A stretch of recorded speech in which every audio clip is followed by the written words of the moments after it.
Updraft is beginning, and Impulse taking out the tried and true, so to speak, and Temple of Anubis immediately being removed. Ilios getting removed from IDDQD. So IDDQD is still having a love-hate relationship with King of the Hill maps. Definitely more on the hate side for Ilios, as it would seem. Yeah, Ilios getting banned out by IDDQD, and there goes Nepal. Yep, I think they'll leave Lijiang. I mean, they've had good success in Lijiang. Maybe they'll decide to take it out because they don't want to play King of the Hill, period. But, I mean, their record on Lijiang has been very, very good. So that'd be a little surprising if they took it out, but still remains a possibility, I suppose. Yeah, I think they feel fine playing Lijiang if they have to. But Ilios is, and Nepal is definitely not their favorite map. So Anubis gone, Dorado gone, King's Row gone, which I think is a really smart ban from Impulse. Route 66 went down. Well, they don't really like playing against the comp that Route 66 plays. Yeah, that does make sense. They have been pretty vocal against it, but it's weird because anytime I've seen them play Route 66, have been really, really strong on it. So maybe things have happened in scrims this week that they don't want to revisit.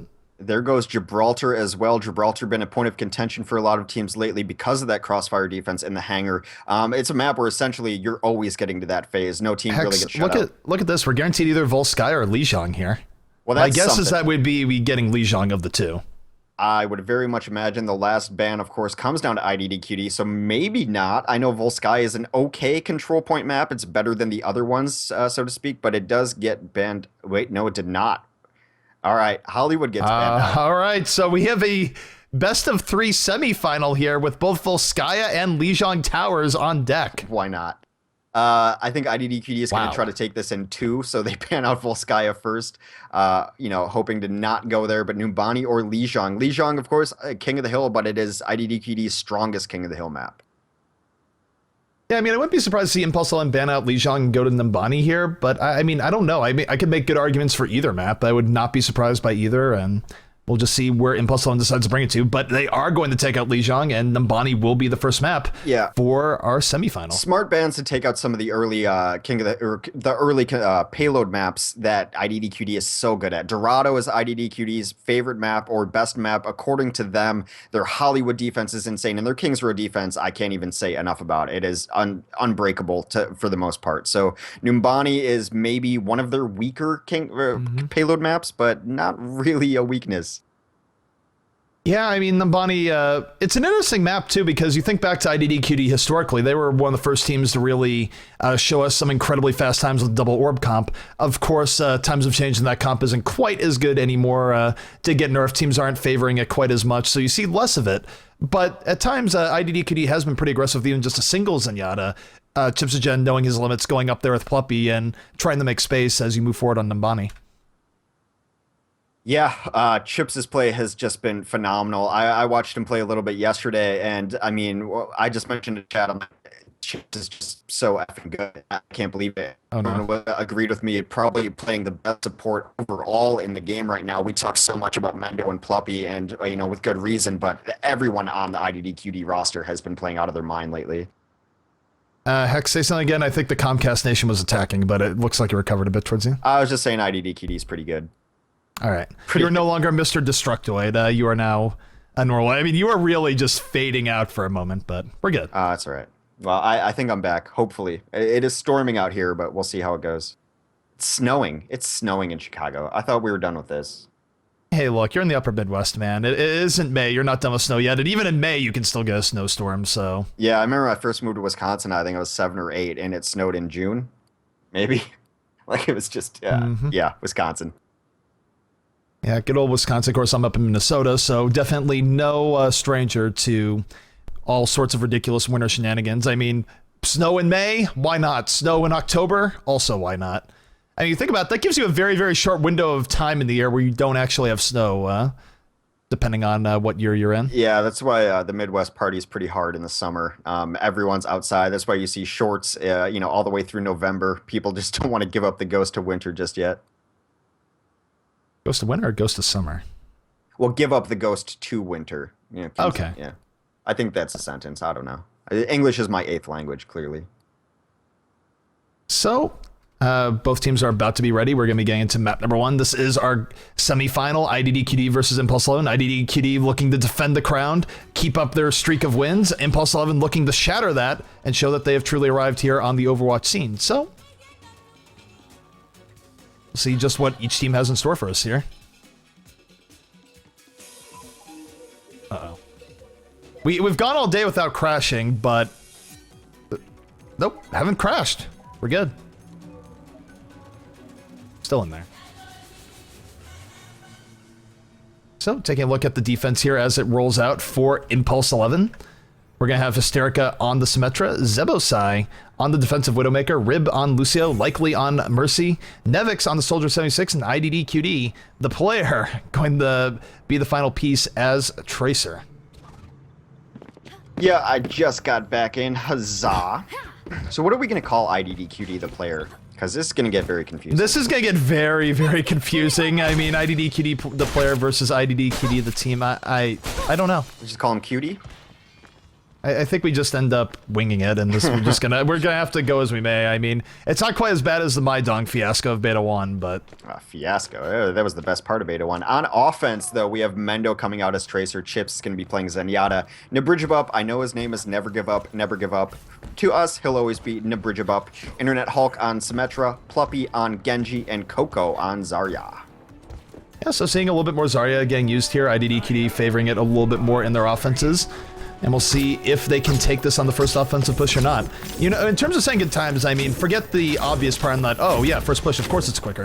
If you get on the first push, you don't have to deal with the defensive ultimates and all the rest that come in when you get to the second, third, fourth pushes, all the rest. So it's really an offense's advantage if they can't take it first, but it can be difficult. So, I think both teams starting out here, Mendo on the left flank, Pluppy on the right. Standard stuff coming up from IDDQD. Pluppy right now trying to bait out the Widow, not able to do it just yet. IDDQD with first blood on the Internet Hulk. Yeah, Hulk going down early is actually going to hurt them. They love getting a teleporter up early, aggressive with the room and with the sentries. Angle of attack right up mainstream, but I don't know if they're going to really commit to this yet. I see Pluppy right now, still poking his Genji, using deflect to deflect some of the turret fire. And now he's going in. He has Widow in his sights. Pluppy getting deep in there, looking for any pickups he can get. Zebosai and IDDQD, though, able to take out two members of IDDQD as they roll forward here. That's 3 kills for the defense, and IDDQD is going to be pushed back. The team. Yeah, they gave up a third absolutely for free to Nabridgebup, who was just hanging out on the point. Now, of course, a third is not that big of a deal, but it is going to help the next push come through. Ultimate's in favor of the defense, though. Yeah, defense for Impulse 11, definitely a good spot here. They have a Resurrect, they have a Pulse Bomb. The Teleporter is up, and now it's going to be a little bit harder for IDDQD. That being said, Pluppy able to take out Nevix, Mendo on the Rib. That's 2 quick kills. People might be able to get in through the Teleporter, but if they can kill the Teleporter now, that might not even happen either. That being said, they're not too interested in that. The Dragon Blade is going to come up. Pluppy diving deep in the back. Is able to take out likely. There will be no res, but Zebosai with a good snipe, able to stay alive at least for a little bit, and he is still in there and still alive on the point. So the defense hanging in there for Impulse 11. Yeah, they tried to take down the back. Mendo died pretty early to a Widow shot after he got a little bit of work done. They're going to actually boost in here. Yeah, they're boosting in there. 2 kills quickly for IDDQD. Mendo and Chips getting their work done there. And Internet Hulk takes out the teleport, so a lot of momentum there. Meanwhile, for Impulse 11, the Tracer able to take out Chipsogen. And a little bit of back and forth for both sides, but definitely momentum still in favor of IDDQD. But 2 kills for the defense coming out, and this still might not be enough for IDDQD. Yeah, it looks a little more chaotic than I'm used to seeing them, but Coco and Mendo are able to combine for a couple kills. IDDQD, the player takes out Mendo. Graviton comes out pretty late. And the defensive Tracer able to take that out as well. I think I'm just going to call him the defensive Tracer or something like that. And I guess not. But both sides trying out a few more kills there.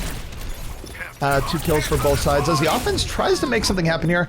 We do see the defensive Tracer going a little bit too far up. It will get punched by Internet Hulk, and now several people dead for the defense, and this is a good potential opportunity for IDDQD. Yeah, here comes the Dragon Blade. I imagine if he needs to fall back, they'll just pop Transcendence. They'd like to hold that Transcendence if at all possible, though, and Mendo going huge in the back lines. Defensive res is going to come up, going to bring the Symmetra back to life, but just as quickly as she comes up, she goes down, and that's going to be 3 kills for IDDQD as they move forward. Mendo and Pluppy being absolutely crazy in the back here, and that is going to be the payload now moving in favor of IDDQD. Yeah, and this is where they make their living, Mendo and Pluppy. They're going to push as far forward as possible. Even without the orbs, it's fine. They know where the packs are, and Tracer's got to rewind. Mendo pushed so far up, he's chasing down Zebo. Yep, we see defensive Tracer able to take out Chips-O-Gen. He is on the prowl, looking to add a little bit more to that. Tracer v Tracer fight between Mendo and him as we look here. Mendo, of course, having a big impact on this game so far. Pulse Bomb goes off, does not connect. Take a look at Mendo's point of view here. See if he can get an extra pick or two for IDDQD as they move forward, and they haven't made a lot of space between them and the card at the moment. Yeah, Mendo's still so far up, just a constant threat. He's one of the more aggressive Tracers you'll ever see. Just makes blinks in when most Tracers would blink out, and he gets paid off for it, takes out Rib. Yeah, Rib is down. Momentum definitely in favor of IDDQD now as they move forward. I'll note on the defensive end here, they do have the Torb that's trying to set things up, be a bit of a distraction, but I'm just going to note the payload's been pushing the 3 pretty much this entire time. Makes it to a second checkpoint with incredible haste. Yeah, speaking of Torbs, IDDQD running one on offense now has become a staple of their composition, especially on this map. Oh my god, Mendo! Yeah, Mendo got in there. Really nice play coming out from him, keeping the momentum in their favor, and he is just the front line soldier for IDDQD, but he is really making it work so far in this game. Meanwhile, taking a look at Pluppy. Pluppy a little bit further back, but has the Dragon Blade on deck. Could be using it any moment here in the next fight. And we have a Molten Core coming up. This is really going to help them push forward here. Yeah, well, turret on turret action. Coco playing a really nice Torborn for them in recent weeks, and has just continues to do so. You've got a Molten Core turret on that card. What do you even do Absolutely against that? beauty. The turret, Mendo, and Pluppy combining. The kill feed is all red. IDDQD, the player, though, able to come in, take out the bridge buff and the turret. He is a little bit further back, but here comes Pluppy. Pluppy with the Dragon Blade, looking for his target. Gonna take out the 76 with one slash. And now IDDQD very close to the capping, and there it is. They will set a very quick time here at Nambani. Yeah, they've mixed in their offensive Torb really well. It's been something they've run on this map a lot lately, and to great effect. Coco comes off his flex position into that Torb, and he's going to earn himself play of the game. The good old Torbjorn Pirate skin. That is definitely one of the better skins in the game. Pretty great. Honestly, Molten Core with a turret on the payload is just so effective. It's one of those things where, yes, you can kill the turret, but you invest so much in killing it that oftentimes you get punished for it anyways. Yeah, and I mean, turrets are going to get a lot of the credit in their Molten Core there, but the Molten Core allows him to fire so fast, and what you saw in that play of the game, too, is Coco's got really nice tracking on his Torbjorn. Yeah, I would say in terms of from competition stuff that we've seen, I would have to give it up for Chips. As far as Torbjorns go, we've seen, of course, Coco do a lot with Torbjorn on IDDQD, and we've also seen Cool Matt with Envious do a lot on Torbjorn as well. In fact, I think the interesting thing with Torbjorn is that you don't actually have a lot of people that really practice and play him in their spare time, and there is quite a bit of a skill curve to his gun. It has some of the more significant bullet drop in the entire game, and unless you actually grind out a bunch of Torbjorn, you're not going to be quite as good of it as people who do put in the time. Yeah, getting the feel for it. And of course, half the Molten Core is wasted if you're not out there hitting shots, because that reload and the fire rate is so fast on a Molten Core Torbjorn. And a lot of times your turret will die before you can even get the Molten Core off, but you still need to make that ultimate valuable. And a good Torbjorn tracker will be able to do that. What was our official time there? I'm not entirely sure. The time was 4:56. Okay, that is a very quick time. And okay, so this looks like it is a troll composition, right? But this is not the first time we've seen IDDQD. Yeah, I don't know. Like, they competitively might fun. actually stick with the multi-Torbjorns. I mean, we've seen them do it before, so normally you go, oh, you know, it's 5 Torbjorns as Symmetra. They're not really going to do that, are they? We've seen it before from IDDQD, so who really knows? I would give them bonus points if every Torbjorn was a pirate, however. Yeah, Pirates Life. They actually ran this composition against Melty, but it was we kind of dismissed it too because we felt that Melty wasn't exactly giving it their all that day. So yeah, they're Aardvark might be paying off here. This is a very Aardvark game. This is happening, Hex. No, I talked to them too, and I'm like, oh, you guys were just screwing around on Nimbani, and they kind of were like, what are you talking about? No, 5 turrets totally valid on Nimbani defense, and I continue to think they were joking. It's hard to tell with those guys sometimes, but no, valid strat. 5 turrets. I mean, I'm not prepared, so I'm gonna read off the defensive Russ here for IDDQD. 5 Torbjorns as Symmetra. Back to you, Hex. Good job. So to try to deal with that, for now, until they actually see it, I think Zebo's going to come out on Widow, Hysterica will be on Lucio, Rib on Symmetra, likely on the Zenyatta, Nevix on Genji, and IDDQD on Tracer. It's going to be a tough life for Tracer against all these turrets, but we'll see how this goes. I'm stoked.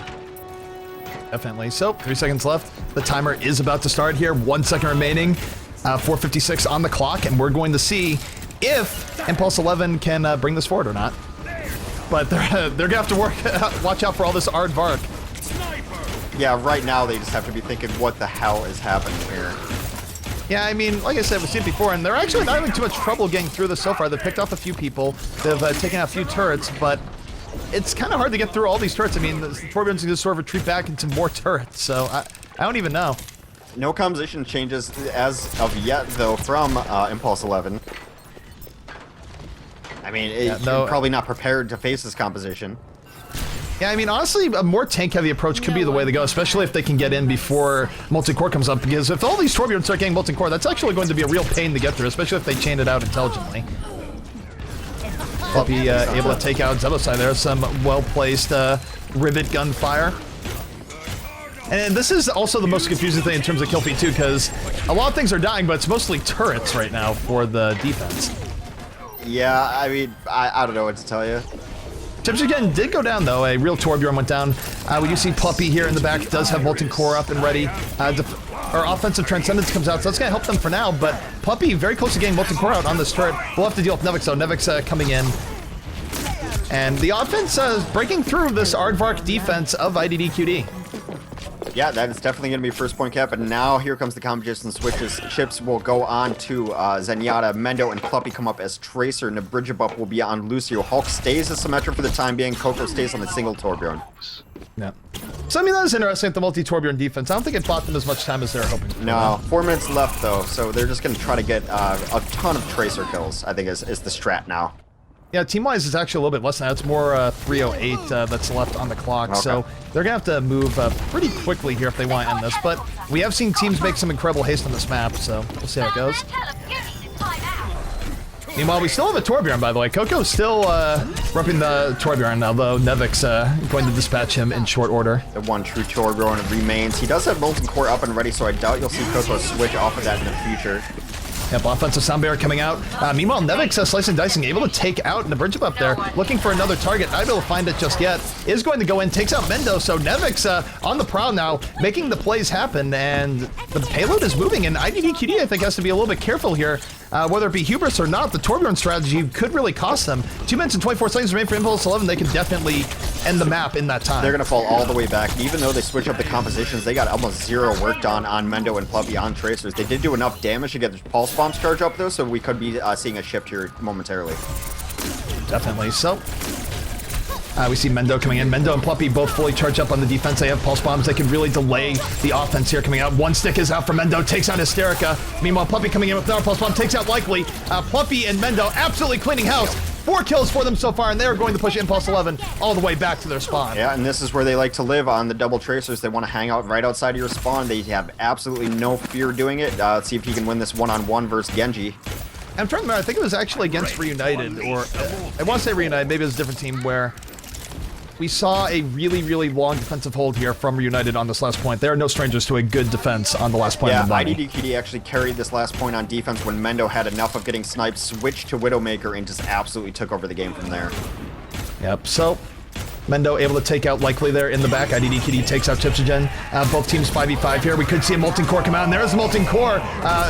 Giving Nevix a run for his money, and Nevix with the Dragon Blade actually going to get taken out, so Aardvark paying off yet again for Coco. Yeah, they're crushing Zebo on this Widow. I wouldn't be surprised to see Zebo maybe take one more shot at this Widow, then switch lives. If he does start getting kills, though, I think they're going to have enough of it and put either Pluppy or Mendo onto a Widow to deal with that, too. But they've been dealing with it just fine as Tracer right now. So time-wise, Mendo buying a lot of time for IDDQD, getting kills in the back, chaining the deaths, and now looking at this, there's only 45 seconds remaining, so Impulse 11 has to move. They have to get a full wipe on IDDQD right now and move it all the way to end, but Mendo able to take out Hysterica, gets a Pulse Bomb, gets a double kill. Mendo absolutely going crazy, and they don't even get to play the game at the final payload point because Mendo is killing them long before they get there. Yeah, he's just hanging out 2 feet up in front of their spawn. It's so frustrating. Yeah. Offensive Transcendence is coming out now for the offense. Defensive sound barrier is out, and now with only 19 seconds remaining, I have to say this has got to be IDDQD's map. Yeah, been defended for long enough. They're gonna pop the Victory Transcendence. They're just that whole kill feed has been on the left side ever since they were able to stabilize off the back of their Tracer picks. A full team wipe coming out from IDDQD. Yep, and that is game. 3 seconds remain. GGs are being called. Both teams know it is GGs. So, we'll see IDDQD taking map 1, but Impulse 11 making it interesting for all there. I mean, they definitely had the potential to take this map if only they could have gotten one more team wipe in that last point. Yeah, when you're running offensive Symmetra and you have to put your turrets 2 feet outside your spawn to deal with the Tracer who's been out there all game, you're gonna have a bad time. The aggressive Tracer play from Team IDDQD has been second to none, and if we end up going to Lijiang, you're only gonna see more of it. So right now this is Impulse 11 pushing forward the Truck of Tears, but actually having some issues because there's still a bunch of turrets still up. That turret still showing that Aardvark paying off, even after the Torbjorn has left the fight.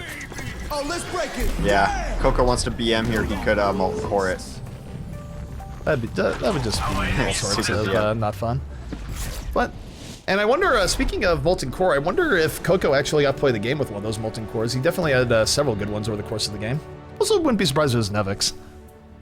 Play of the game. In fact, Mendo, of course. Probably be right outside their spawn. Oh no. Mendo really turning on his Tracer. Mendo, oh yeah, we were actually watching his point of view for that. That was a beautiful stick that he got off there, and he just had the good follow-up immediately after, and it was great stuff coming out from Mendo. Yeah, Mendo's Tracer is second to none in this game right now. He's been playing phenomenally on it. I think our 2 maps left in the pool are Volskaya and Lijiang. We'll see if Impulse thinks they can cheese out a win on Volskaya, because Lijiang has been a map that IDDQD has steadily improved on, and after watching Mendo play Tracer on Numbani, do you really want to play him on Lijiang? I'd say no, but... Yeah, I mean, but on the same note, I'm not sure either team really likes Volskaya. I mean, we'll see. I mean, Volskaya is definitely good as a curveball, and we've seen in the past IDDQD almost lost that map by literally 2 seconds to Flat Earth. They barely were able to pull it out. So, I mean, Volskaya might not be the worst map to bring IDDQD on, but they have looked pretty strong on it in the past, so... You know, I don't think there's any clear winning decision here for Impulse 11 as they go into map number 2. No, and I think we still haven't had a response from them yet. They're likely talking it over as a team. I don't know. I mean, like, the offense was okay there, but I don't know how seriously IDDQD was taking that. It's really hard for me to gauge what they really think of the 5 Torbjorn strategy. It's enough to delay, then maybe they feel their composition is just better suited to fight in the streets and kind of a split-up style of fighting. I don't know. It was an interesting strategy, but it's just the Tracer play has been out of control for IDDQD. Yeah, I mean, we've seen double Tracer play come more and more into vogue. I mean, Pluppy gang on the Tracer more often than gang on Genji nowadays. Though, of course, early in the game, we did see him on the Genji, but double Tracer really effective, and Mendo just leading the way. He was definitely the heart of that defense towards the end, and we just saw that really Impulse 11 didn't even get a real final push just because of Tracer pickoffs right near the spawn. Yeah, I mean, and that's what you'll see on Lijiang too. Lijiang on point 2 is where Mendo has made his name for Tracer, especially in my opinion, at least. If they're able to take control at the second stage of this map, of course, these maps will be randomized soon, but that's neither here nor there. He will get picks, and they will just push until he's back at their spawn, and it's because he's super aggressive. There's a lot of times where it's like, okay, we did a ton of damage. There's no way that Tracer's coming back in, and then, yep, surprise, here's Mendo. Gets 2 more picks, gets a pack, and you have to deal with it all over again. So we're moving on to the next map. The next map will be Lijiang Towers, and this is just Impulse 11 going, you know what, regardless, we would rather take you on Lijiang than go to Volskaya, because I don't think that Volskaya got left in the map pool because they really wanted to bring them there. I think it just sort of got left there because no one wanted to waste a ban on it. Right. However, if Impulse is able to win this map, then we go to Volskaya as a tiebreaker, and then anything can happen there. I mean, I do think it probably has the most upset potential in terms of upsetting IDDQD on a map, and I don't think IDDQD wants us to go to 3. I'll just leave it at that. The reason that people don't play control point maps is because it is unpredictable. It doesn't necessarily favor the stronger or better team just based on the momentum of those maps, and teams don't scrim it, teams don't practice it, so a total curveball. So anything could happen, but it's going to be up to Impulse 11 to take this map 2 from IDDQD on Lijiang Tower. So taking a look at both teams as they set up here, should be no surprise coming out from the offense here of Impulse 11. We're going to have Rib on 76, Hysterica on a Symmetra. And why is Hysterica on Symmetra? Because they have 2 Tracers that normally have 150 HP. Zebosai and IDDQD both going to get buffed up to a hardy 200 by Hysterica. Likely is going to be on the Lucio, and Nevix going to round things out on a second 76. And Hex, I think we're seeing more of the same. One slight variation with Chipsogen, though, on the other side. Yeah, we are mostly in pure mirror match, though Pluppy is going to be playing a 76. Coco will be playing the Symmetra to give everyone shields. Those shields will go to Internet Hulk on Tracer and Mendo on Tracer. Chips, of course, will be running Zen and Bridge Up on Lucio. So the gates are open. Both teams are flying towards the center. The control point unlocks in 20 seconds. And we'll see what team can take the initiative here first on Lijiang round 1. Yeah, so one less 76 for IDDQD, but Chipsogen no slouch in putting out damage his own self on Zenyatta. Internet Hulk able to strike first blood, takes out Hysterica. And he is going for it. And it's an interesting note. It's Internet Hulk on the Tracer as opposed to Pluppy. Pluppy, in fact, on the 76. Both teams trading out kills left and right, but IDDQD definitely with the momentum in their favor. They've had more so far. Internet Hulk with 3 kills on this push alone. And IDDQD well positioned here to take the first point. Yeah, Hulk generally plays the Symmetra for the team. There's a lot of jokes about Internet Hulk, which aren't entirely accurate, because he's on Tracer now and doing just fine. Coco trying to get set up on the point, does get 1 sentry down, but then taken out. Yep, they're able to get control of the point. Ultimate's now coming up for IDDQD as well. Internet Hulk holding on to that Pulse Bomb, could drop at any point. Pulse Bomb coming out from the other Tracer, not able to blow anything out just yet. Internet Hulk looking for his Pulse Bomb, does not connect. Zebosai able to take out Chipsogen, so now momentum could be shifting a little bit in favor of the offense of Impulse 11. They're getting on top of the point. They're getting positioning on the point. If they get one more kill, they might take the point. Locking down the objective. Yeah, still most people alive, though. Pluppy going down is actually a huge pick, likely take it down there. The biofield is down, though, too. They're going to have a lot of sustain on this point. Likely with the double kill on Lucio, good stuff from him. IDDQD able to take out Mendo. So Mendo down, and Impulse 11 able to reassert control of the center. Very good stuff coming up from them, and they're going to make a game of this. Yeah, they have control of center. They have teleporter ready to drop down whenever they want. So they're going to be able to reinforce at any time as soon as Hysterica finds. He was actually pretty far back right now. Yep, we see Zebosai on the point. Zebosai holding on to that Pulse Bomb, could drop it at any point. Meanwhile, Pluppy does have attack visor, could be seeing that at any moment as well. Pluppy with the point-blank helix takes out Zebosai, does not give him a chance to Pulse Bomb. Everyone has everyone in their sights, apparently. Attack visor coming out both teams. Internet Hulk with a big Pulse Bomb and follow-up, gets the triple kill. Pluppy with a bit of follow-up on the rib, and that is going to be a full team wipe in favor of IDDQD, and they're taking that point right back. They are able to flip it. The teleporter is above, so Mendo kind of bypasses it. Mendo's going back to spawn, as Mendo is wont to do, but everyone is through and past because of the teleporter. Yep, meanwhile, attack visor coming out for the offense. They have them in their sights. That's Nevix with the attack visor, looking to kill these Tracers. Attack visor pretty good at that. Does take out Internet Hulk. IDDQD takes out Mendo, so both Tracers down. And IDDQD, the player, with the triple kill in the back. And just like that, Impulse 11 swinging the momentum of the game back in their favor, and they are going to retake the control point. What a huge back and forth going here. Mendo, like, it just wasn't thinking that there was a teleporter. Tried to go all the way back to spawn, ended up getting dropped on by a whole 6 squad of Impulse 11. And IDDQD getting pushed back. Impulse 11 catching up on progress. And this has been a very, very close round 1 so far.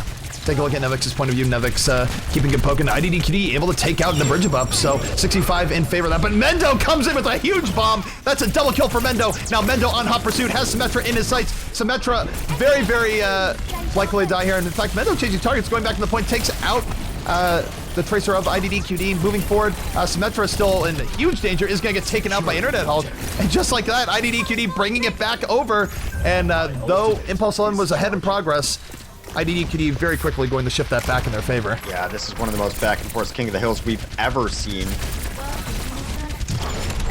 Yep, Internet Hulk right now is holding on to a Pulse Bomb. He just used it, did not connect. Taking a look at the offense here for Impulse 11. Sound Bearer is coming out there, going to rush in off the Sound Bearer. Soldiers coming in, blazing. We'll see what they can do with that. IDDQD with the double kill there on Pluppy. Takes out Internet Hulk to make it 3. IDDQD absolutely going crazy against IDDQD, the team. Look at that, though. Mendo Chips coming right back. 3 kills for IDDQD. And this is just absolute pandemonium. Meanwhile, Nevix here with the attack visor, looking to clean this up in favor of Impulse 11. Not going to happen just yet. Mendo takes him out. And IDDQD could be stabilizing on top of the point. There is a Tracer battle. They take out the Tracer of Impulse 11. And this is just absolute nuttiness here, Hex. Yeah, the target calling coordination has been really well done, though. That Assault Visor did go down, but he was immediately discorded, making him go down very quickly to the Tracers. That Discord Orb has done a ton of work from Chips. And IDDQD going to take round number 1, but Impulse 11 made that very, very close. That being said, IDDQD is already up a map. They are now up a round. If they take this round, they will take the set and they will move on to our grand finals. So Impulse 11 must win both the next rounds should they wish to stay alive in our GosuGamers Overwatch Weekly. Yeah, unfortunately, this is IDDQD's best King of the Hill stage, in my opinion. They absolutely dominate here. I would be surprised if Mendo is not at their spawn within the first minute of the game. So, gates are about to open. The last gas for Impulse 11 will be out. Will it be enough? Will they be able to stay alive? We're going to find out in just a moment. So both teams going over their respective bridges, already trading off poke. Puppy has to be a little bit careful as teams a little bit more split. Hysterica able to take out Internet Hulk early on. That's a quick kill for Impulse 11, 6v5. Now 5v5 is Mendo evening the score. And take a look at Pluppy here. Pluppy, Symmetra into sights, is able to take that out. And things are looking very, very good for IDDQD here on the first push on round 2. Yeah, I think Rib fell off the cliff, unfortunately for him. So both teams trying out on top of the point. IDDQD for Impulse 11 on top is going to get taken out. Zebosai going down as well. Before it's even first capped, there goes Mendo. Mendo already going to spawn, and this is his bread and butter on this map. Pluppy able to get an extra kill. Chips takes out Rib, and now Impulse 11 getting pushed back into their spawn. And this is not where you want to be. I mean, and the problem with this too is that even if they kill people that are near their spawn, it's so far back that they can actually get back to a point relatively quickly before they can complete cap. In fact, Nevix got knocked off by Nabirjabop. Nabirjabop's so good on those situational knockoffs. 2 kills now for IDDQD as they move forward. 3 kills, and this is going to push Impulse 11 back again and buy them even more time on the point. Yeah, the sound barrier comes out, booped off the cliff, but able to rewind back is Mendo. Mendo going absolutely insanely deep again, misses his pulse bomb, but makes a lot of space back there. Yeah, the Tracers, if they're known for anything on this round of Lijiang, they go very, very deep, and they are pushing Impulse 11 back more. That being said, Zebosai able to take out Mendo. This is 65 now in favor of Impulse 11. This is the opportunity they need. They have attack visor coming out. They're trying. We saw in the bridge trying to boop someone off the ledge. Didn't quite happen. Nevix and Zebosai able to pick up another kill each, and Impulse 11 coming right back, and they are very close to regain control of the middle here. Yeah, they're going to flip the point, but now most of IDDQD, the team, is back up and alive. They're going to be trying to take this point back quickly. Mendo's got the orb on him. Yeah, Rib with a beautiful kill on Mendo there. Well-placed Helix Rocket takes him out, takes out the problem, as it were. And now Impulse 11 solidifying a bit on top of the point. We'll see if they can hold this. Yeah, a very forward teleporter is going to actually get taken down. Chips able to reinforce with everyone getting healed up by his Transcendence. They're getting able to... Yeah, that's 3 kills now for IDDQD as they get on top of the point. Mendo is back. He's now in the fray, and that is not what Impulse 11 wants. And IDDQD going to come right back and regain control of this point. Yep, and they're not even trying to break out of their area. They know they have to break out by themselves, otherwise they're going to be exposed to the double tracers who are going to be looking to get deep into their spawn yet again. Yep, I'm trying to watch either of the tracers here, and everyone is spraying the wall rather than looking at the enemy team. This is, they're graffitiing right now. They might sense victory in their grasp. We do have attack visor coming out, though, but take a look at this. We see Internet Health getting in from the back. Wilven pulse bomb soon. Does not connect. Meanwhile, though, 3 kills total for the team. 2 kills coming from Internet Health anyways. Both teams trailing off a little bit here, but definitely in favor of IDDQD so far. And if they push Impulse 11 back here, this might be enough to win the map outright. It's just like a hammer and an anvil. They put most of the team on the other side of the bridge. They put 2 tracers. The 2 tracers blink through the team and come through the back, and then you're just in the crossfire of bullets and getting absolutely wiped out. It wasn't enough. Mendo takes him out. And like that, IDDQD going to keep control of the point, and there will be no overtime. And even though Impulse 11 made it much closer than people were expecting coming in, IDDQD still going to win 2-0. Yeah, Internet Hulk with some tracer plays of the game. Yep, but Internet Hulk, used to seeing him on Symmetra and Winston, definitely making some not favorable stereotypes from the Twitch chat from time to time, but Internet Hulk showing that he is also a very good player, getting a solid triple kill there, and honestly just some solid tracer play in general over the course of the game. Yeah, Chips again with you know, some great Transcendence healing, keeps everyone alive in that mix. And then you just can't say enough about Mendo's Tracer on that point. It's so annoying to deal with. It's absolutely brutal. Their Tracer is, you know, firmly in the meta, and they have some great Tracer players on that team. But it's been really interesting to see IDDQD the last couple weeks. Just the versatility of the roster, that surprised me a little bit. You know, having Coco switch off stuff, having Hulk switch off of stuff. You know, everyone knows about Mendo and Pluppy being great DPS players, but the rest of the roster is just rock solid too. Definitely. So that was our semifinal matchup. We're going to be taking a short 6-minute break as we ramp up for our grand finals. It's going to be IDDQD versus the winner of Reunited versus Gringos. Per our GosuGamer rankings, that's likely to be Reunited, but Gringos upset Melty earlier in the day. Who knows what they have done to Reunited? It is Reunited, by the way. It is Reunited. Yeah, all right, there you go. 2-0 for Reunited. Still a valiant effort by Gringos nonetheless. So We're going to be taking a short break and we'll bring you our grand finals, IDDQD versus Reunited, the classic EU final, if you will. Stay tuned. You won't want to miss it.